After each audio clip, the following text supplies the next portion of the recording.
For 28 years, they told you it was a tragic accident, a story of a princess, a tunnel, and a case closed.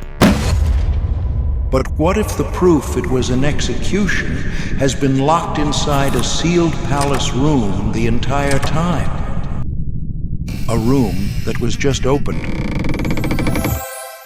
We now know the same shadow network that silenced Diana is active again.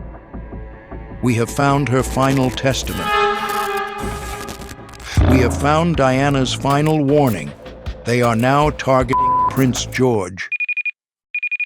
This is not history. It is an active threat.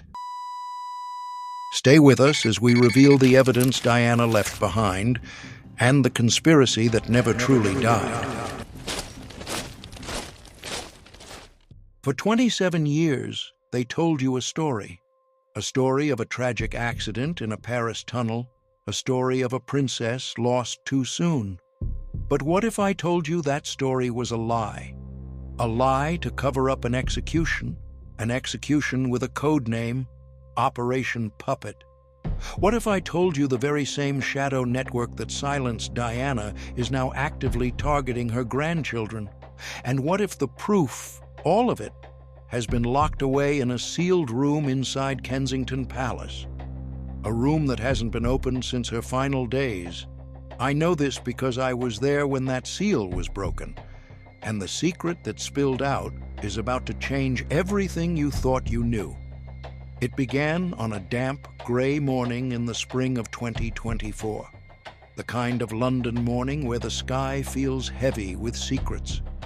Inside the silent, hallowed halls of Kensington Palace, a renovation was underway. It was supposed to be routine, structural updates to one of the oldest wings. A place of forgotten portraits and echoing corridors. I was overseeing the project archives, ensuring historical integrity was maintained. The workers were methodical, their voices muffled by dust sheets. Then, a foreman called me over. His face was pale beneath a layer of plaster dust. He pointed a trembling finger at a section of wall paneling. It didn't match the rest of the oak. It was seamless, but something was wrong.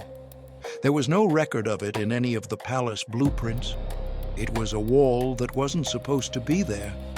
Can you imagine the feeling in that room? The sudden, chilling silence. With careful precision, they pried the panel away, and a rush of cold, still air hit my face. It was the air of a tomb. It smelled of 27 years of silence and faint, fading lavender perfume. We had found a room, a small, forgotten space, perfectly preserved. It was a ghost room, a time capsule from the last days of Princess Diana. My heart stopped. Sunlight had not touched this place since the summer of 1997. Dust motes, thick as falling snow, danced in the beams of our flashlights. They settled on the shoulders of elegant evening gowns, hanging like specters in the darkness. They coated boxes of handwritten notes, and they veiled framed photographs of a woman the world thought it knew. But they knew nothing, and in that moment I realized I knew nothing either. The news was sent to Buckingham Palace through hushed, secure channels. The discovery was deemed a matter of the highest sensitivity, and the person summoned to oversee it was not a curator or an archivist. It was Princess Anne, the Princess Royal, the most senior serving member of the family, known for her discipline, her discretion, her unwavering sense of duty. I was there when she arrived. Her face was a mask of regal composure, but I saw the flicker in her eyes. A deep, complicated history lay between her and her late sister-in-law. She entered the room alone. I watched her from the doorway. The absolute stillness of the place seemed to wrap around her. Her feelings for Diana had always been complex. I knew the stories. In the early days, she saw Diana as too soft, too emotional, too hungry for the spotlight. But behind closed doors, away from the ravenous cameras, Anne had seen something else. A fierce, almost primal devotion to her sons. A genuine fire for her causes. There were rare, unspoken moments where I believe Anne had respected her, even admired her. But respect was a world away from the truth she was about to uncover. She began the solemn task of cataloging the contents. Thousands of items lay before her. Dresses, shoes, unfinished letters. But then her eyes landed on something tucked away on a low shelf, partially hidden beneath a silk scarf. It was a jewel box, but it was unlike anything in the royal collection. This was not a state gift. This felt personal. It was masterfully carved from dark, polished rosewood, inlaid with delicate mother-of-pearl and small, deep blue sapphires. It seemed to absorb the dim light of the room rather than reflect it. Its aura was private, intimate, and it was a mistake that would change the course of history. Anne lifted it with her gloved hands. I saw her brow furrow slightly. The box was unusually heavy, as if it contained more than just jewels, more than just memories. She turned it over slowly, inspecting every detail, and that's when I saw her freeze. Her entire body went rigid, etched subtly into the base of the lid, almost invisible to the naked eye, was an inscription. Words that were never meant for public view. They read, "For those who dare to seek the truth, D.S." A chill ran through me, even from the doorway. D.S. Diana Spencer, not Princess of Wales, just her own name, personal, private, defiant. What did it mean? Anne looked around the room again, but this time her eyes were different. They were no longer the eyes of a dutiful archivist. They were the eyes of an investigator. Had Diana left behind more than just trinkets and gowns? What truth was she referring to, and why hide such an enigmatic message on something so beautiful? Holding that box, Anne knew. I knew. This was not an ordinary inheritance. It was a puzzle, a message, and quite possibly a warning. What lay inside was meant for someone brave enough to look beyond the glittering facade, someone who, perhaps far too late, would wish they had asked more questions while there was still time. But did she truly understand what she was holding? Did she have any idea that this box was a key to a conspiracy that reached the very heart of the monarchy itself? She was about to find out. Princess Anne sat alone in her private apartments. The palace around her was silent, sleeping, but for her there would be no rest. The jewel box rested before her on a velvet cloth. Its dark wood seemed to hum with a silent energy. Her eyes kept returning to the inscription.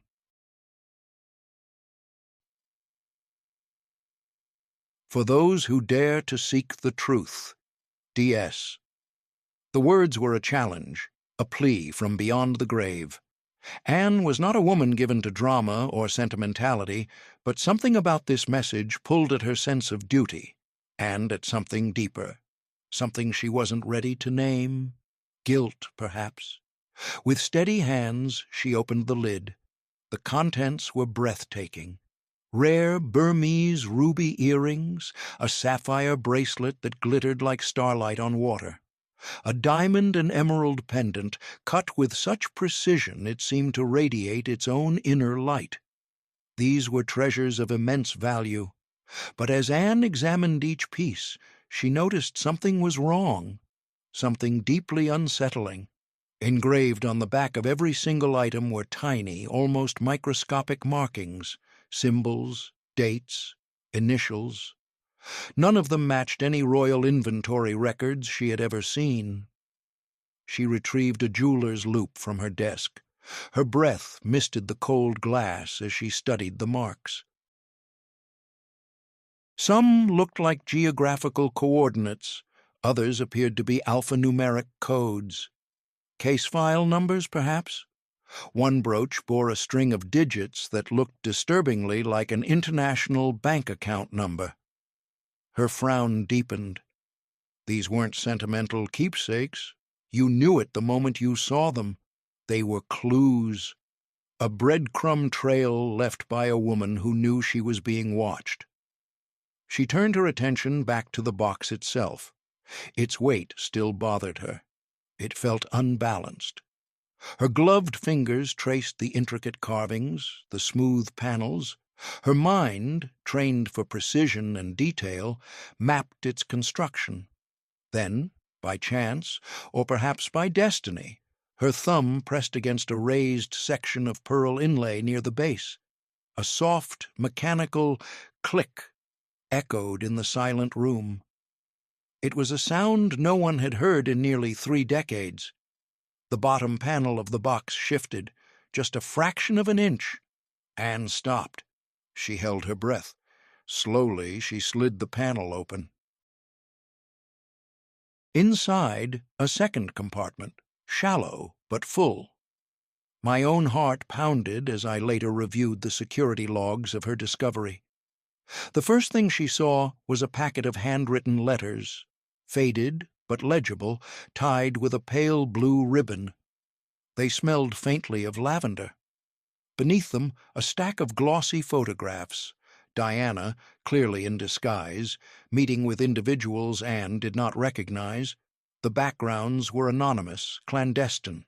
Dimly lit cafes, underground parking garages, nondescript suburban homes.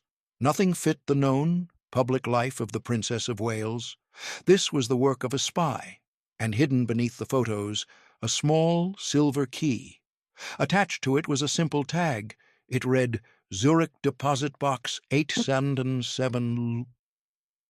Anne stared at it, her mind reeling.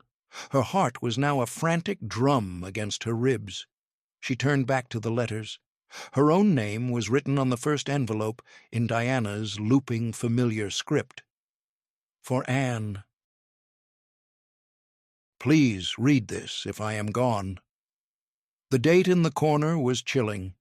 Just 3 days before Diana's final, fatal trip to Paris.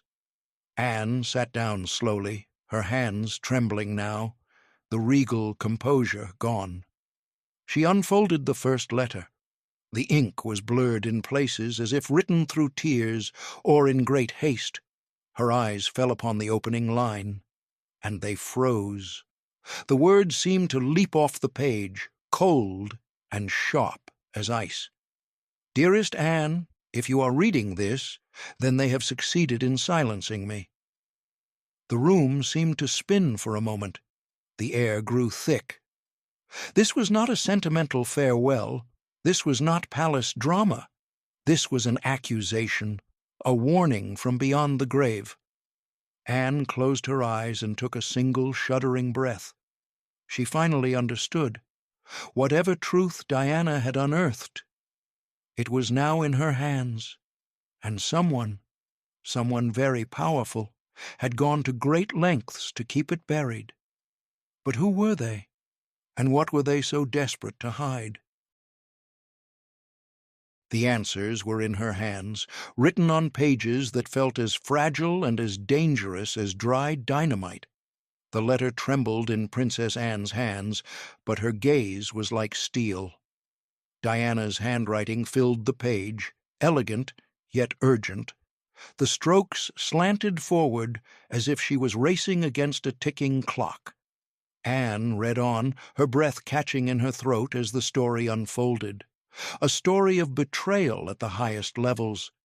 Diana began with a memory, a charity gala in 1995, a glittering event filled with champagne and polite smiles. She wrote of a respected children's foundation, one she had championed tirelessly. She had discovered that vast sums of money, funds she had raised herself, had never reached their intended programs overseas. When she discreetly pressed for answers, she was met with a wall of polite evasion, confusing financial statements, vague reassurances, and then, finally, quiet, chilling warnings to let it go. But Diana was not one to let things go. The more she investigated, the deeper the rot seemed to go. Anne turned the page.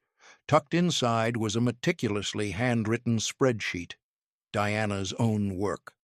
Copied bank transfers, anonymous accounts, a web of financial deceit. According to Diana's notes, funds meant for landmine survivors, for children's hospitals, for women's shelters, they had been siphoned off, diverted into private accounts. Some belonged to powerful international businessmen. Others, more disturbingly, had links to figures inside the royal establishment itself. Can you believe the courage that must have taken? To know you are standing against the most powerful people in your world, and to keep fighting? Diana's voice in the letter grew colder, more resolute. She wrote of late-night meetings with investigative journalists, one from France, another from Switzerland. They were already sniffing around the edges of a larger scandal. She mentioned code names, secret drop-offs. The constant gnawing feeling of being watched.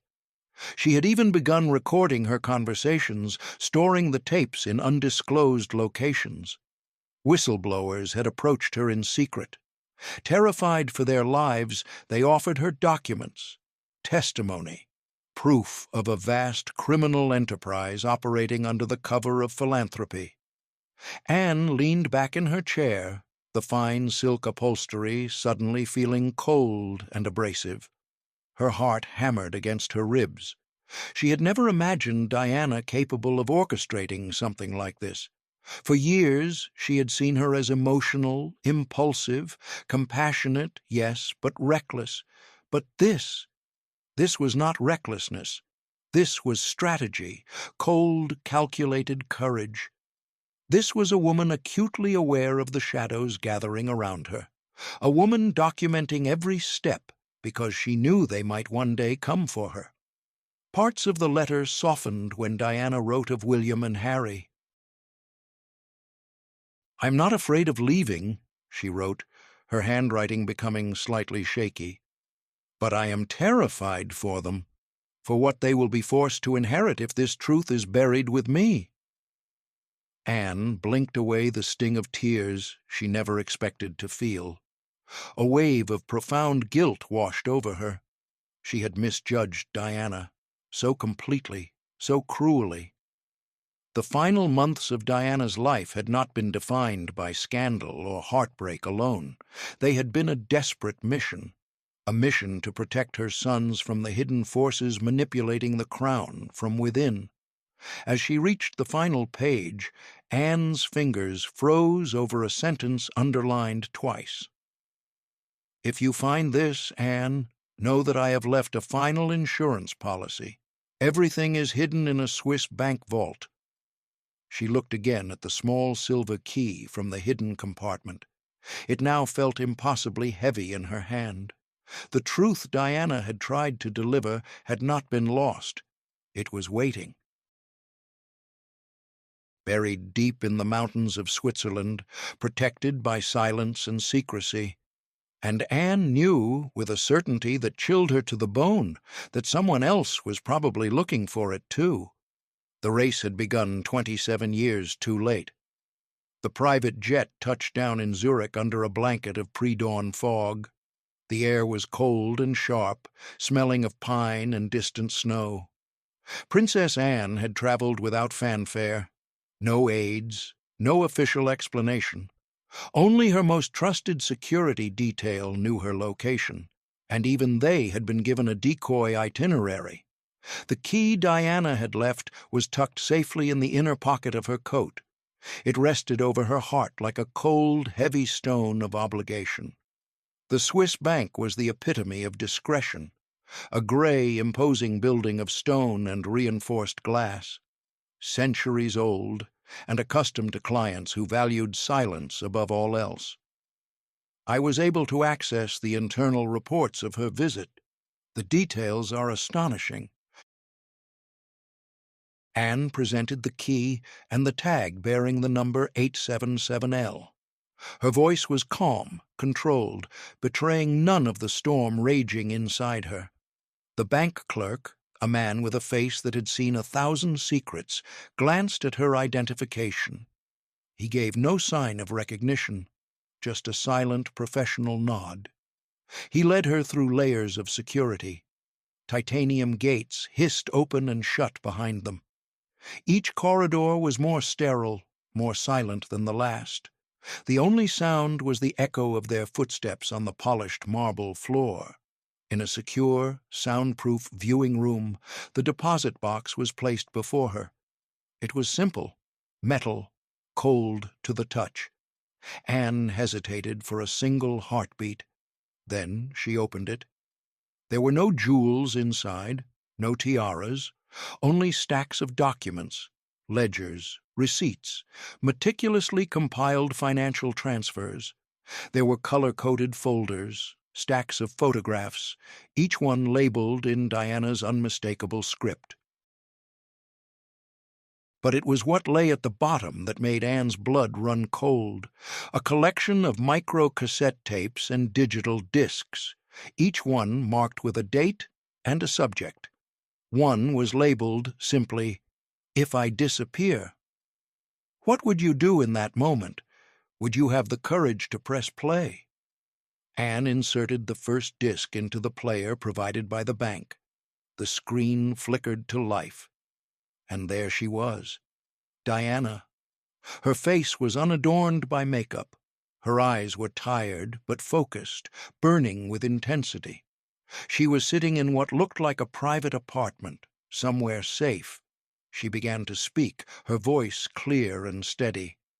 "If you are watching this, then I have been silenced.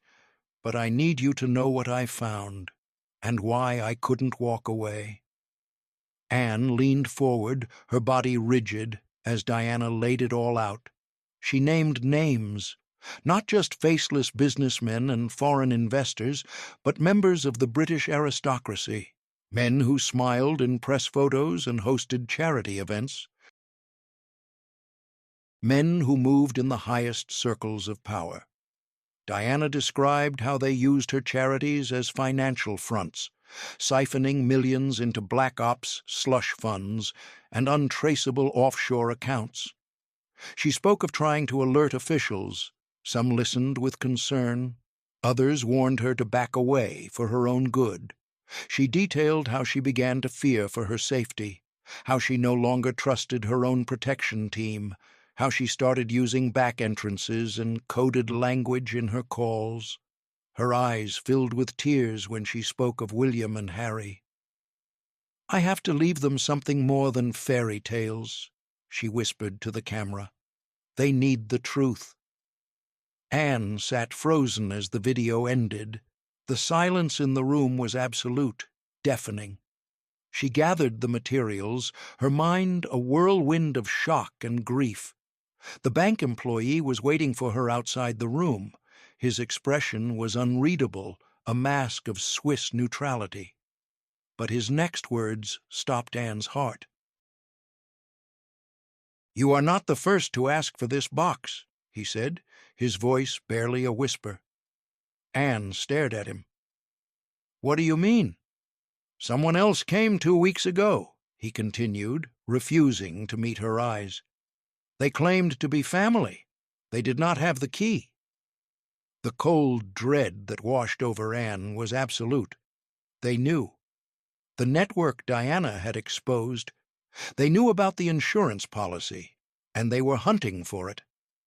The fingers of Anne's hand tightened around the silver key in her pocket. The race hadn't just begun. She was already dangerously behind. Princess Anne returned to London enveloped in a silent, chilling purpose. The discovery in Zurich had shattered her world. Diana had not just been observing and documenting, she had been actively hunted. And now, by picking up the trail, Anne had painted a target on her own back. She had the evidence secured in a private guarded vault, far from any royal properties. But she didn't know that as her plane touched down at Heathrow, someone was already watching. I managed to piece together what happened next from sources deep within the security services. The first sign was subtle. Her personal telephone, used strictly for family communication, began to emit a faint clicking sound during calls, a metallic echo that didn't belong. Then her mail was delayed. Letters arrived slit open and resealed with painstaking care. Her car, always impeccably maintained, suddenly failed to start one morning in her own secure garage. The mechanics later discovered a severed brake line. It was officially attributed to rodent damage. But Anne was not a naive woman. Can you believe the audacity? To try something so blatant against the Princess Royal? She made a call.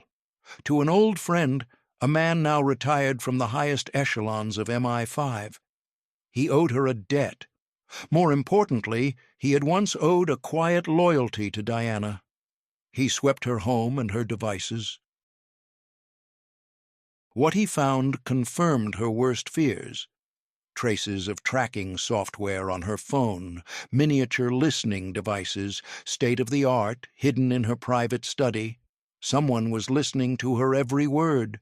Someone knew she had Diana's evidence, and they wanted to know what she would do with it. It was during this rising tide of paranoia that Anne received a mysterious package with no return address.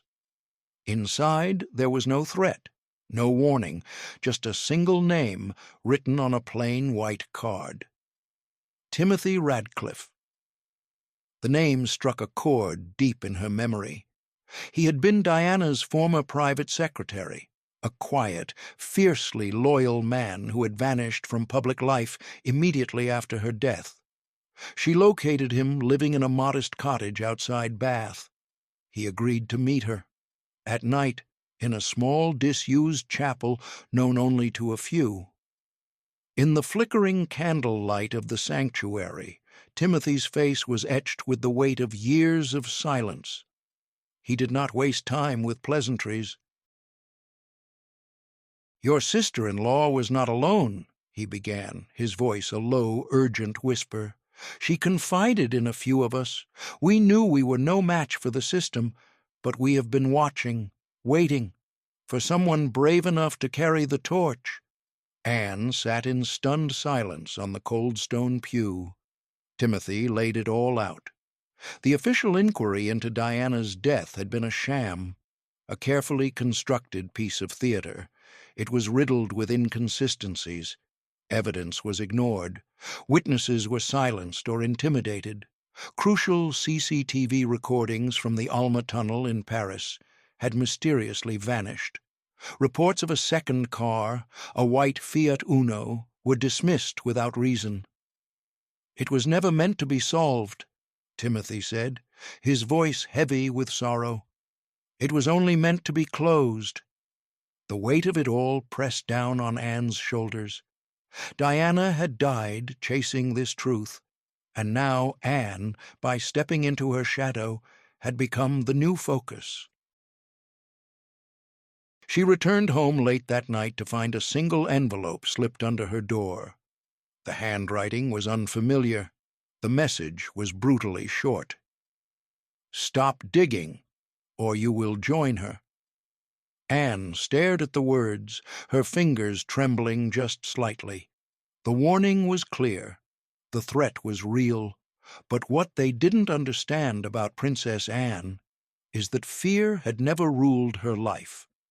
And now, knowing what Diana had sacrificed, backing down was not an option. The ghost of her sister-in-law was no longer whispering from the shadows. She was screaming from beyond the grave, and Anne would not let her be silenced again. The days bled into nights. Princess Anne retreated into the shadows of her study, poring over Diana's evidence.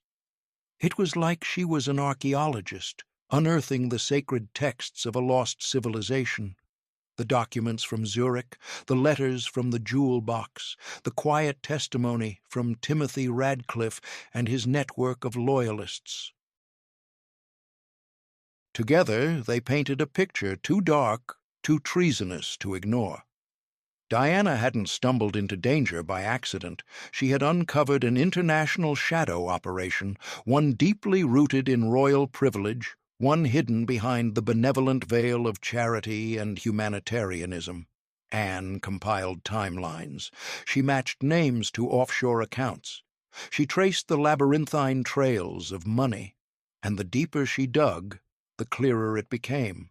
Diana's global work, her campaign against landmines, her visits to war zones and refugee camps, had inadvertently placed her on the front lines of something far more sinister.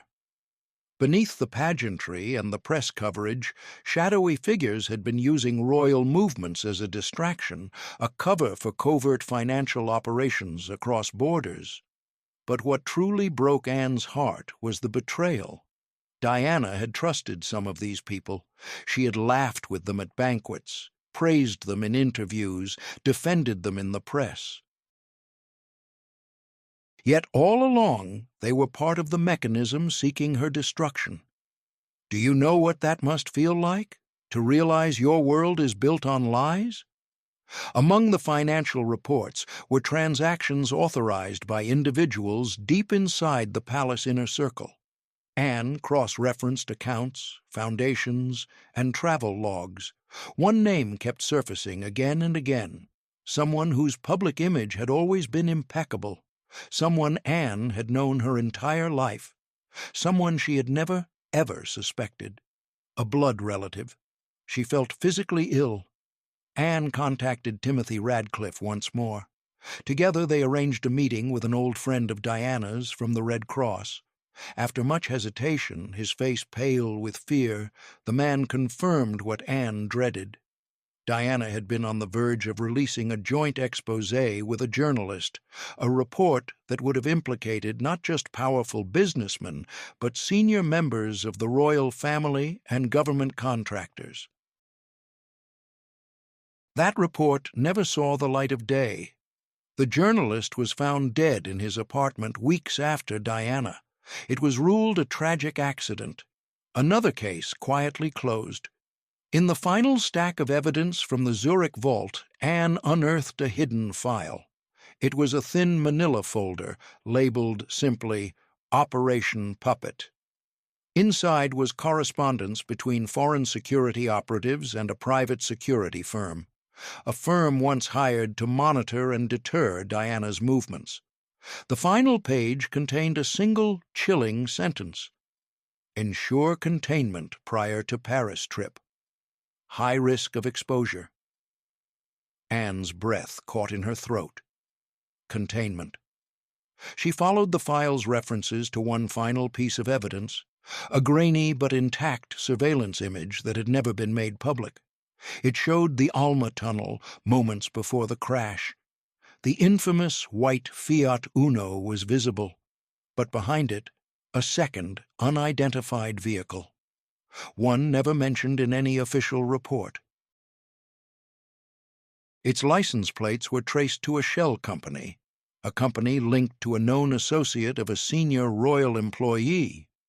Her hands shook as she held the photograph. This was it. This wasn't speculation. This wasn't conspiracy theory. This was confirmation. The crash had not been an accident. It had been orchestrated, and the people behind it were alive, still powerful, still protected, and they were still watching. Anne stood in the silence of her study, a hand resting on the photograph. Diana hadn't been paranoid. She had been hunted, and now, 27 years later, the scent of the hunters was fresh again. The study was silent, save for the soft crackle of the fire in the hearth. The air was thick with the scent of old paper and bitter truth. Princess Anne sat alone, a solitary figure amidst a sea of evidence. The mountain of documents, photos, and tapes surrounded her, fragments of a life she had so profoundly underestimated. A photograph of Diana was pinned to a nearby board. Smiling, radiant, unknowingly marked for death. Anne's gaze lingered on it, but this time she wasn't seeing a sister-in-law or a royal colleague, or a public spectacle. She was seeing a woman who had been screaming for help in a soundproof room, a woman who had fought a war completely alone, and a single tear traced a path down her cheek, surprising her with its heat. Then another, and another. Anne, the stoic Princess Royal, the woman of iron discipline and unwavering control, finally broke. She pressed her face into her hands and she wept, not loud, theatrical sobs, but quiet, constant, racking shudders of grief.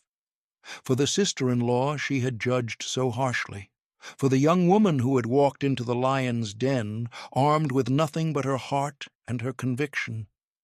Anne remembered dismissing Diana's fears as exaggerations, her intensity as immaturity. But now, every letter, every video, every whispered, fearful testimony proved Diana had been more aware, more brave, and more isolated than anyone had ever known. "I should have seen it," Anne whispered to the empty room. "I should have asked." The guilt settled like a physical weight in her chest. Diana had tried to sound the alarm, but the institution, the media, the palace, Anne herself, they had all looked away. They had labeled her difficult, unstable, an attention seeker. But she wasn't seeking attention, she was seeking protection for her sons. Anne's trembling hand reached for one of Diana's final letters. Her eyes found a familiar, haunting passage. "They will never stop until they control everything. Even William and Harry are not safe from the corruption that grows behind these walls. I no longer fear for myself. I fear for what my boys will become if no one tells them the truth." Anne clutched the paper to her chest. The tears returned, hot, silent, and purifying. For all the pomp and ceremony, for all the tiaras and titles and duties, this was the truth that had been lost. A mother, standing alone against a storm, shielding her children with her own body. Diana had never been the threat. She had been the shield. As Anne rose to compose herself, her secure phone vibrated on the desk. A single sharp buzz that cut through the silence. She answered. "Ma'am," said the tense, urgent voice of Timothy Radcliffe. "There's been movement." Anne froze, every muscle tensed. "Movement where?" "At Lambrook," he said, and Anne's blood ran cold. Prince George's school. "There was an attempted breach of the grounds. Security stopped it, but it's no coincidence. We believe the network is now targeting the boys, starting with William's children." The line went dead. Anne stared at the phone, her heart hammering against her ribs. The danger had never ended. It had only gone dormant. And now, it wasn't just about the past. The same shadows that had silenced Diana were now creeping towards her grandchildren. But this time, someone was waiting for them. This time, Anne would not stand by. This time, she would fight. The moment the call ended, Princess Anne was in motion. The time for grief was over. The time for war had begun. There was no time to alert security through traditional channels. Too many of them could be compromised. She contacted only those she trusted absolutely. Beginning with a retired director of MI5, a man who owed Diana a discreet favor from long ago. Within an hour, a covert protection team was dispatched to Lambrook, where Prince George was attending classes. Another shadow team was sent to monitor Prince Harry's location in the United States. They knew they were operating on borrowed time. Anne left Kensington under the cover of darkness. Her route was masked, her communications encrypted. With her, she carried everything: memory drives, original documents, copies of Diana's recordings, everything Diana had risked her life to collect. The plan was brutally simple. expose the network before they could strike again. But Anne knew they wouldn't go down without a fight. They had survived too long in the shadows to let the truth win easily. As the MI5 teams began connecting the dots between offshore accounts and high-ranking officials, Anne did the unthinkable. She confronted members of her own family. In a private, soundproofed room inside Clarence House, she stood before two senior royals, both of whom were named in Diana's hidden reports. Their expressions were polished masks of polite concern. "You knew," Anne said, her voice as cold and sharp as a shard of glass. "You knew what she was uncovering, and you let it happen." One of them shifted uncomfortably in his chair. "These were complexities, Anne, beyond one woman's understanding." "No," she replied, her voice sharper than they had ever heard it. "It was corruption." "And your silence is no longer enough to protect you." She placed a single folder on the polished mahogany table between them. "If anything happens to William, or Harry, or their children, this all becomes public, every page, every name, every transaction." The silence that followed was suffocating. One of them finally spoke, his voice a low growl. "You are making enemies you cannot even see."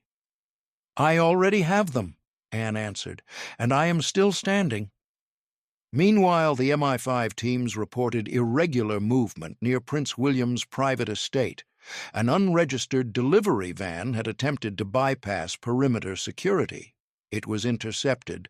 The contents were alarming: blueprints, surveillance photos, and parts for a remote braking system designed for a vehicle registered to the household staff. This wasn't a robbery. It was a message. Back at Sandringham, Anne watched a live feed as Prince George was escorted from his school grounds under a high-level security alert. Her hands trembled just slightly. They were being flushed out of hiding now. The network had made its move. An hour later, the news broke. A black SUV carrying Catherine, George, and Charlotte had been forced off a narrow country road. The driver survived. The car was destroyed. No serious injuries were reported, but the message had been delivered. This was not random. This was a warning. The next time, they would not miss.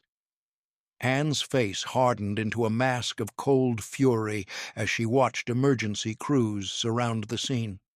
The confrontation was here, and she had already chosen her side. They had hunted Diana. They had threatened her family. They had forgotten one crucial thing. You do not corner the Princess Royal. The morning after the attack, the world held its breath.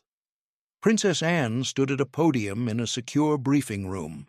The world's press watched in silenced anticipation.